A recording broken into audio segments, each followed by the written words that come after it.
Calvin and Knox condemned anything that might distract us from glorifying God, so music, art and anything decorative was outlawed. Scotland was stripped bare of all idolatry. Anything over the top was the devil's work. So where does that leave Scottish exhibitionists? KLF is gonna rock you.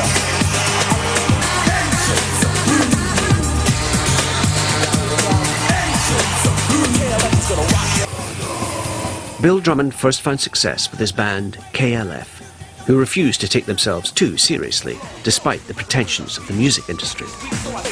The band was hugely popular, but Bill and his partner turned their backs on the music business and destroyed their back catalogue.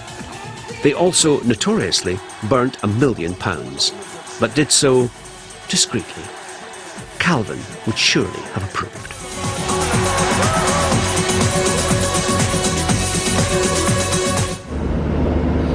When I used to perform, when I was in a band on stage, it didn't seem right. I remember getting to the dressing room after every show, and I'd find myself curled up like that, down on the floor, just thinking, what was that about?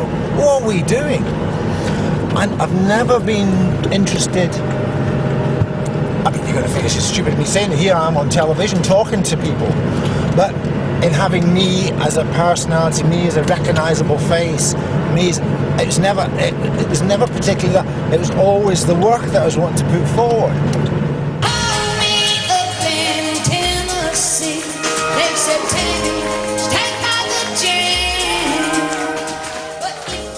Bill is returning to Dumfries and Galloway to revisit his childhood haunts.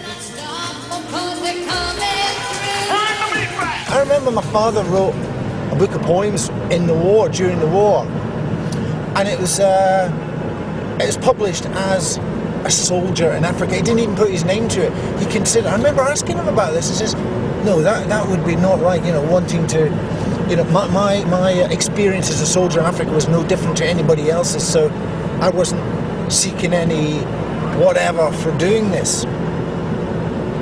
And I can never quite get my head around it. I mean, I understand it more now. That wouldn't have been the right thing to aspire to be showy in any way. This landscape is steeped in the history of Scotland's Calvinist past. As a schoolboy, Bill would hear stories of Protestant martyrs who would rather drown than swear allegiance to the kings and bishops of England. This is the Bladnoch River.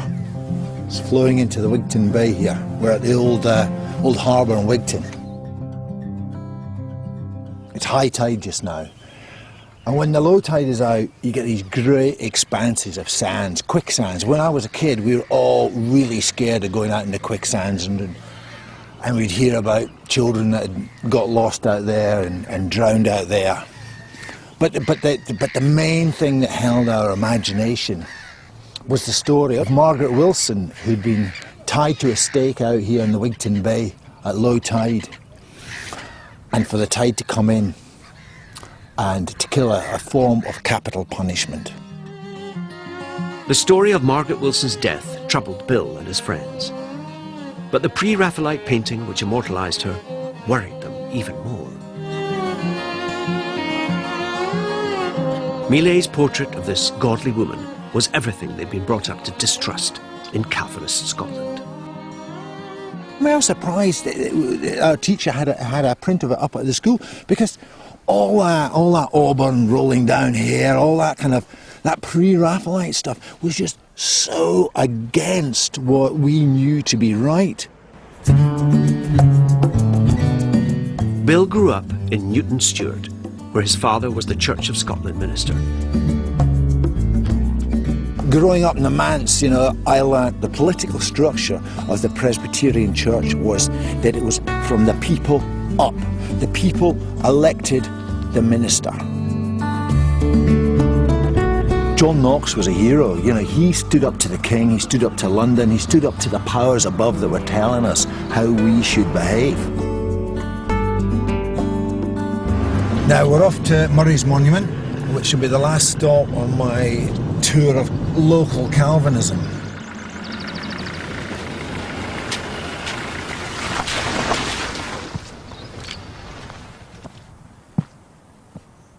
Alexander Murray was a Presbyterian success story.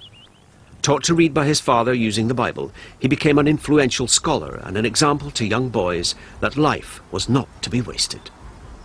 We could achieve what he achieved. You know, if he could do it, we could do it.